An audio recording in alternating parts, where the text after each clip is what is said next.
Look around you. Almost every piece of technology that defines your modern life, your phone, your laptop, your car, even your watch, is essentially a specialized container for captured lightning. We live in a portable era, but we rarely stop to think about the chemistry that makes it possible. We take for granted that we can carry hours of power in a slim pocket device. But for most of human history, electricity was something that had to be used the moment it was created.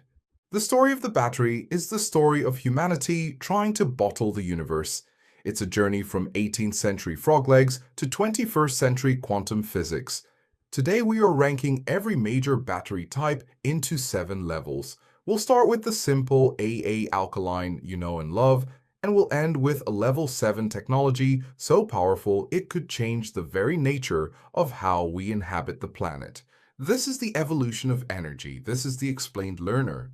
Level 1, the disposable workhorse, alkaline and dry cells. Level 1 is the primary cell. These are the batteries you buy in bulk at the grocery store, AA, AAA, C, and D. They are called primary because they are a one-way street. Once the chemical reaction inside is finished, the battery is dead. You can't recharge it because the internal structure physically degrades as it produces power. The most common version is the alkaline battery. Inside that steel can is a paste of manganese dioxide and zinc powder. When you flip a switch, a chemical reaction called oxidation happens at the zinc end, releasing electrons that flow through your device and back into the manganese end. It was a Canadian engineer named Louis Urey who perfected this in the 1950s. Before him, batteries were weak and leaked acid everywhere. Level 1 is reliable and cheap, but it's incredibly wasteful. Every year, billions of these end up in landfills, leaking heavy metals into the soil. They are the stone age of portable power, but they still run 90% of our household remotes and toys. Level 2, the lead-acid heavyweight, the starter. Level 2 takes us to the oldest rechargeable technology still in use, the lead-acid battery. Invented in 1859 by Gaston Planté, this is the heavy black box sitting under the hood of your car. Unlike level 1, this is a secondary cell. The chemical reaction is reversible. When you apply electricity to it, the lead sulfate inside turns back into lead and sulfuric acid, resetting the battery for the next use. These batteries are incredible at providing a cold cranking amp, a massive burst of energy needed to start a combustion engine. However, they are also incredibly heavy and contain toxic lead and highly corrosive acid.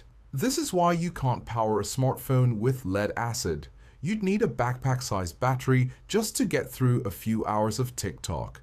Level 2 is the brute force of the battery world. It's not elegant and it's not efficient for portable tech, but without it, the global transportation industry would grind to a halt tomorrow. Level 3, the NIMH era, the bridge. Level 3 is nickel metal hydride, NIMH. If you grew up in the 90s or early 2000s, this was the high-tech rechargeable option. These were the first batteries that allowed us to move away from toxic cadmium. NIMH batteries use a hydrogen-absorbing alloy as one of their electrodes. They were the bridge technology that made the first hybrid cars, like the original Toyota Prius, possible. But level 3 had a major flaw: self-discharge. If you charged an NIMH battery and left it in a drawer for a month, it would be nearly dead when you went to use it. They also suffered from the memory effect.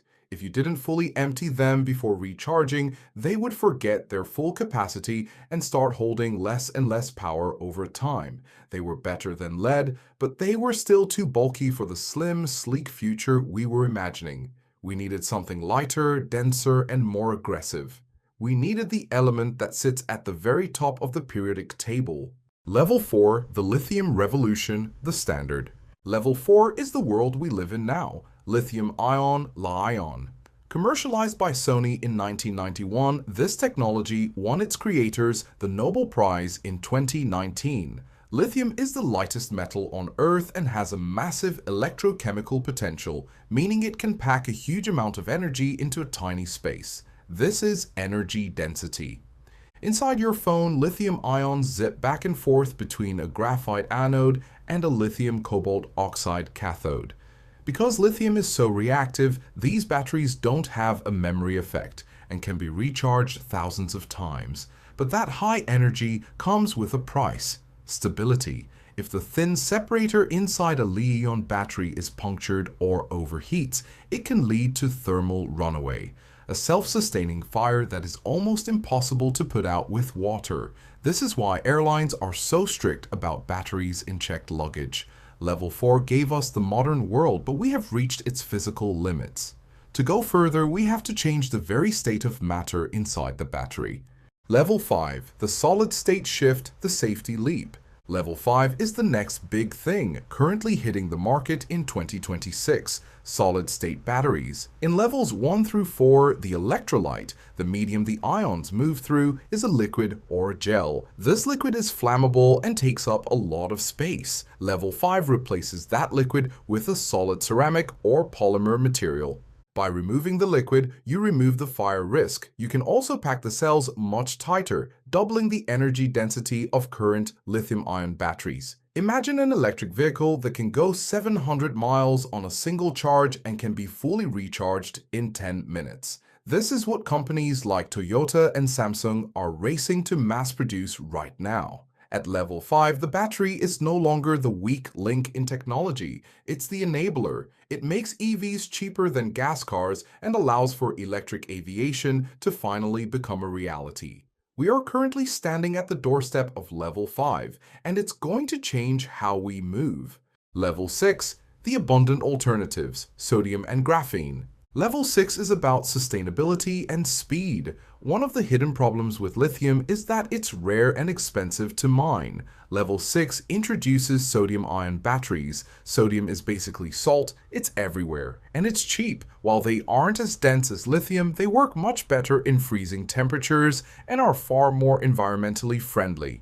But the real speed king of level 6 is graphene. Graphene is a single layer of carbon atoms arranged in a honeycomb lattice. It is the best conductor of electricity known to man. Graphene-enhanced batteries can handle massive amounts of current without overheating. We are talking about a smartphone that charges from 0 to 100% in under 60 seconds. At level 6, the wait time for energy disappears. You don't charge your devices overnight anymore. You charge them in the time it takes to tie your shoes. This is the era of instant power. Level 7, the eternal power, nuclear and quantum. Finally, we reach level 7, the final frontier. This is where we stop thinking about charging altogether. This level includes beta-voltaic nuclear batteries. These aren't miniature nuclear reactors. Instead, they capture the electrons released by the natural decay of radioactive isotopes like tritium or carbon-14. These batteries can produce a steady stream of power for 50 to 100 years without ever being plugged in. They are currently used in pacemakers and space probes, but researchers are working on making them safe for consumer electronics. Imagine buying a phone and never, ever needing a charger for the rest of your life. And then there is the quantum battery. Using the principles of superabsorption, a quantum battery could theoretically charge faster the larger it gets, defying the laws of classical physics. We are moving from bottling electricity to engineering reality itself. From the frog legs of level 1 to the atomic decay of level 7, the journey of the battery is the journey of human independence from the power grid. Which level are you most excited for? Let me know in the comments. This is the Explained Learner, and I'll see you in the next level.